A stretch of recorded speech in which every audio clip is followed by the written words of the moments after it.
Most welcome in all about exam YouTube channel. आज हम लोग इस वीडियो में दोस्तों बात करने वाले हैं जो नया एजुकेशन पॉलिसी अभी लागू किया गया है 2020 में। ये क्या पॉलिसी है, कैसे कैसे परिवर्तन किए गए हैं इस पॉलिसी के अंतर्गत, चाहे वो शुरू से लेकर के, चाहे हम बात करें शुरू के क्लासेस से लेकर के लास्ट तक क्लासेस में, सभी में परिवर्तन किए गए हैं। साथ ही जो टीचर्स कि अभी आने टीचर्स हैं उनको उनको भी बहुत सारी यहाँ पे अपडेट दी गई है, उस उन सभी में भी यहाँ पे चेंजेस की बात कही जा रही है। तो तमाम बातें जो कही जा रही है हम इस वीडियो में देखने वाले हैं। तो अगर आप इस चैनल पे नए हैं तो चैनल को सब्सक्राइब कीजिए। बिना देरी किए हुए हम इस वीडियो को शुरू करते हैं और देखते हैं क्या है वो सारे रिफॉर्म्स जो अभी हमारे एमएचआरडी मिनिस्ट्री की तरफ से लिया गया है। क्योंकि आप सबको पता ही होगा कि यूजीसी अभी भी यूजीसी ख़त्म कर दिया गया, एआईसीटी ख़त्म कर दिया गया, साथ ही एमएचआरडी मिनिस्ट्री को भी ख़त्म कर दिया गया और एमएचआरडी मिनिस्ट्री का नाम बदल करके अब शिक्षा मंत्रालय कर दिया गया है। तो आइए इस वीडियो को देखते हैं वो क्या चेंजेस किए गए हैं।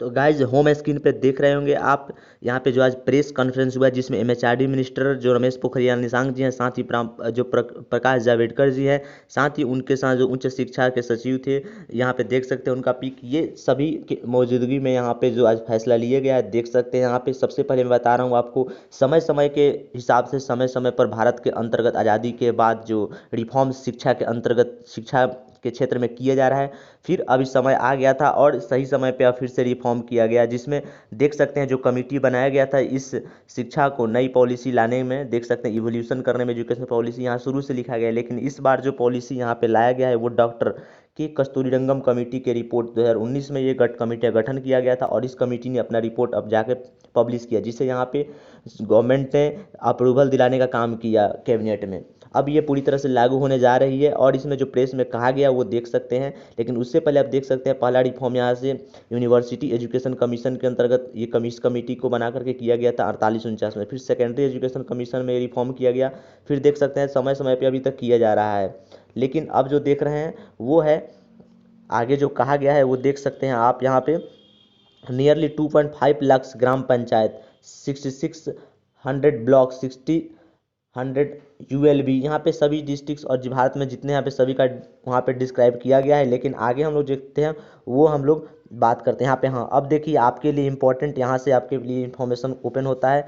इम्पोर्टेंट जो आपका इन्फॉर्मेशन जो यहाँ पे इस प्रेस में बताया गया वो आप देख सकते हैं यहाँ पे। क्योंकि प्रेस में जो बताया गया यहाँ पे 50% ग्रॉस इनरोलमेंट रेशियो बाई 3 देख सकते 2035 तक जो 50% ग्रॉस इनरोलमेंट रेशियो की बात कही जा रही है कि 50% तक ग्रॉस इनरोलमेंट जो होगा उसको बढ़ाया जाएगा शिक्षा के क्षेत्र में। साथ ही holistic and multidisciplinary education के बारे में इसको बढ़ावा देने की बात कही गई। अब देख सकते हैं मल्टीपल एंट्री की बात, इसका मतलब क्या होता है कि यूजी का कोर्स जो है 3 और 4 साल का, क्योंकि आप जानते हैं कि आप जब एक कोर्स कर रहे हैं तो उस समय आप दूसरे कोर्स को नहीं कर सकते हैं, ऐसा पहले के शिक्षा के रिफॉर्म में था। लेकिन अब इसमें बदलाव किया गया है और बदलाव अभी पूरा डिटेल इसमें आप देखिएगा आगे तो पूरे डिटेल्स में आपको पता चलेगा। हम आपको आगे दिखा रहे हैं जो इम्पोर्टेंट है, जहाँ से आपको सारे इन्फॉर्मेशंस प्रोवाइड किए जाते हैं। ऐसे ग्रेडेड इकोनॉमी की बात यहाँ पे देख सकते हैं की जा रही है। अब ग्रेडेड इकोनॉमी एकेडमिक और एडमिनिस्ट्रेटिव फाइनेंशियल के अंतर्गत सभी जो ग्रेडेड जहाँ इकोनॉमी है, जहाँ से जैसे कि सीबीएसई में चलते आ रहा है उस तरफ सब शिक्षा रिफॉर्म्स में सभी जगह किए जाएंगे। अब आगे देखिए तो single regulatory of higher education, जितने भी हायर एजुकेशन है एक जो यहाँ पे, लेकिन इसमें मेडिकल और लीगल को छोड़ करके जितने भी हायर सेकेंडरी एजुकेशंस हैं जितने भी भारत के अंतर्गत, उन सब के लिए अब सिंगल रेगुलेटरी अथॉरिटी बनाया जाएगा। अब एक सिंगल यहाँ पे अथॉरिटी बनाया जाएगा जो यहाँ पे रेगुलेट करेगा, कंट्रोल करेगा। जैसे ही भारत में देखें तो अलग अलग यूनिवर्सिटीज़ के अलग अलग कंट्रोलर रेगुलेटर होते हैं, लेकिन अब कहा जा रहा है कि अब पूरे जो भारत है सभी के हायर एजुकेशन के लिए एक ही रेगुलेटरी अथॉरिटी रहेगा। Online self disclosure based transparent system of approvals in place of inspection, common norms for public and private HCL, जो यहाँ पे जो कॉमन नॉर्म्स है वही आपको फॉलो करने होंगे, चाहे वो पब्लिक और प्राइवेट एचसीएल हो पहले से जो आ रहे हैं। और साथ ही जो सबसे इंपॉर्टेंट कहा गया देख सकते हैं public investment in education sector. अब जीडीपी का जो पहले, अब यहाँ पे जो बात कहा गया कि जीडीपी का पहले भारत में बात करें तो जीडीपी का कुल मात्र 4 से 5% तक ही जीडीपी का ये यूज होता था शिक्षा के क्षेत्र में। लेकिन अब शिक्षा के क्षेत्र में इस खर्च को बढ़ा करके 6% करने की बात कही गई है। फिर देख सकते हैं नेशनल रिसर्च फाउंडेशन एनआरएफ का गठन किया जाएगा, जो एक क्या काम करेगा तो ये इंपॉर्टेंट है। एनआरएफ के अंतर्गत ऐसे व्यवस्था किए जाएंगे, ऐसे जो यहाँ पे व्यवस्था किया जाएगा कि जो आप छात्र हैं पढ़ाई के साथ साथ रिसर्च की व्यवस्था भी उनकी की जाएगी। रिसर्च के साथ वो पढ़ाई कर सकते हैं और पढ़ाई के साथ रिसर्च की व्यवस्था की जाएगी। फिर देख सकते हैं इसमें एजुकेशन को इंटरनेशनलाइज करने की बात कही जा रही है कि अब एजुकेशन को इस स्तर का बनाए जाने की बात कही जा रही है कि विदेश के छात्र हमसे जुड़े, हमारे जो इंस्टीट्यूट्स हैं उनसे जुड़े और ज़्यादा से ज़्यादा मात्रा में आकर पढ़े, क्योंकि उनसे रेवेन्यू जनरेट हो। फिर MHRD to be renamed as MO. अब देख सकते हैं MHRD मिनिस्ट्री है, उसका नाम बदल करके मिनिस्ट्री ऑफ एजुकेशन रखा गया है। अब MHRD मिनिस्टर जिसके अभी हेड अभी कह सकते हैं रमेश पोखरियाल निशंक जी हैं, वो अब यहाँ पे मिनिस्ट्री ऑफ एजुकेशन के हेड हो गए हैं, मतलब MHRD को ख़त्म कर दिया गया है। अब national institute for Pali personal and प्राकृतिक, अब देख सकते हैं यहाँ पे अलग अलग बातें कही जा रही है। स्पेशल एजुकेशन जोन बनाए जाएंगे, जो यहाँ पे अलग अलग डिसएडवांटेज रीजन्स जो जिनको होते थे। फिर आगे देखिएगा तो यहाँ पे और सारे जो फोकस किए जाए, focus on literature and scientific vocabulary of Indian languages. जो भारत में अलग अलग सांस्कृतिक लैंग्वेजेज है, अलग अलग क्लासिकल लैंग्वेजेज है, उनमें भी उन पर भी ध्यान किया जाएगा, ध्यान आकर्षित किया जाएगा और उनको आगे बढ़ावा दिया जाएगा। देख सकते हैं ट्रेडिशनल आर्ट्स है, लोक विद्या है, इसको बढ़ाया जाएगा, क्योंकि अभी देखें तो आधुनिकरण के इस युग में इन सबों को पीछे छोड़ा जा रहा था, इनको भूलते आया जा रहा था, लेकिन अब इसको साथ में लेकर के चला जाएगा।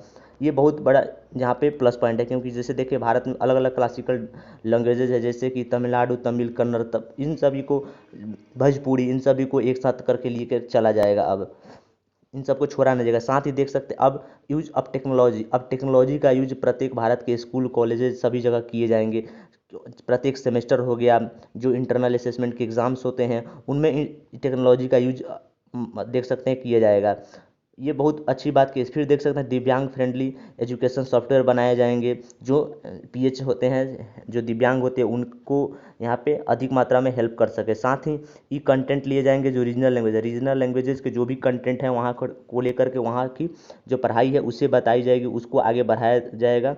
फिर देख सकते हैं वर्चुअल लैब्स भी अधिक मात्रा में बनाए जाने की बात कही जा रही है। फिर NETF यानी कि नेशनल एजुकेशन टेक्नोलॉजी फॉर्म का गठन किया जाएगा, जिसमें आपको टेक्नोलॉजी आपके साथ, आपको पढ़ाई के साथ साथ टेक्नोलॉजी में कैसे डेवलप करना है।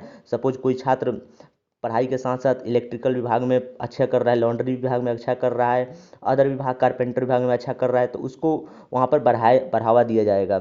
फिर देख सकते हैं universalization of early childhood care education, जो इसी से इसको यूनिवर्सलाइजेशन किया जाएगा। फिर देख सकते हैं आगे 5-3-3-4 की व्यवस्था अब की जा रही है, अर्थात 5 साल 3 साल और 3 साल, ये 17 साल तक आपको 12 तक करना है, ऐसी व्यवस्था की जाएगी, जिसके अंतर्गत आप 17 साल तक जो आपका 12 होता है, इसके अंतर्गत आप 12 में जो सब्जेक्ट पढ़ रहे हैं उसके अदर उसके साथ आप सिंगिंग का कोर्स हो गया, आपको ड्रामा का कोर्स हो गया, आप पेंटिंग का कोर्स हो गया, इन तमाम कोर्सों को आप साथ में कर सकते हैं, जो पहले इसकी व्यवस्था नहीं थी। ऐसी ऐसी व्यवस्था की गई है। फिर अब देखें नीचे तो एजुकेशन फॉर गिफ्टेड चाइल्ड्रन, जो गॉड गिफ्टेड चाइल्ड्रन जिन्हें माना जाता है, जो एक्सलेंट जो चाइल्ड होते हैं, ऐसा हम कह सकते हैं जो जीनियस चाइल्ड होते हैं, उनके लिए उनको अलग से पहचान की जाएगी और उनकी व्यवस्था की जाएगी अलग से। फिर देख सकते हैं जेंडर इंक्लूजन फंड, अब जो यहाँ पे जेंडर का गैप यहाँ देखा जाता है लड़का और लड़कियों में, इसके लिए अलग से लड़कियों की अच्छी व्यवस्था की जाएगी, स्पेशल व्यवस्था की जाएगी, इसमें बात किया गया है। फिर देख सकते हैं वोकेशनल इंटीग्रेशन फॉर्म क्लास 6, जो पहले वोकेशन इंटीग्रेशन पहले 10+2 से था, अब उसे 6 से ही कर दिया गया है लागू, अर्थात 6 से ही आपको कोडिंग डिकोडिंग वगैरह सब पढ़ना होगा, क्योंकि आपका माइंड डेवलप करना शुरू से ही स्टार्ट करना होगा। इस तरह ये परिवर्तन किए गए हैं। आगे देखें तो board examination will low stakes based on knowledge application, इन तमाम बातों का 60 degree holistic progress card of child, जो छात्र होंगे उनका 360 डिग्री होलिस्टिक प्रोग्रेस कार्ड बनाया जाएगा, क्योंकि वो आगे जाकर जब एडमिशन हायर एजुकेशन में एडमिशन लें तो वहाँ पे उनको दिक्कत नहीं हो और उनके पास कोई ना कोई ऐसा वहाँ पे उनको टेक्नोलॉजी का ज्ञान हो जो उनको आगे जाकर हेल्प करे। जैसे देख सकते हैं यहाँ पे परख परख नाम का एक व्यवस्था किया जाएगा, जिसमें ये छात्रों की परख की जाएगी कि छात्र पढ़ाई के साथ साथ और किस विषय में इसका रुचि है। जैसे कि मान लीजिए कोई छात्र पढ़ने के साथ साथ सिंगिंग करना चाहता है, ड्रामा करना चाहता है, डांस करना आता है उसको, इन तमाम तरह को, तो उसको एक सर्टिफिकेट प्रदान किया जाएगा, जो उसको पास प्लस पॉइंट होगा, उसके एजुकेशंस के अलावा उसके पास एक प्लस पॉइंट होगा, चाहे वो टेक्नोलॉजी का हो या फिर कोई अन्य हो।